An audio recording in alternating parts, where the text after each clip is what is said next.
संयुक्त महाराष्ट्राच्या लढ्याच्या वेळी मराठी माणसांवरती गोळीबार करणारा सखा पाटील, त्या सखा पाटलाचं आधुनिक भूमिका जर कोणी निभावत असेल तर ते आता महाराष्ट्राचे मुख्यमंत्री देवेंद्र फडणवीस.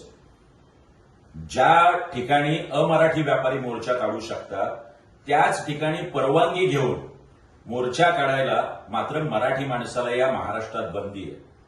अटक सत्र सुरू आहे, लोकांवरती लाठ्याकाठ्या चालू आहेत.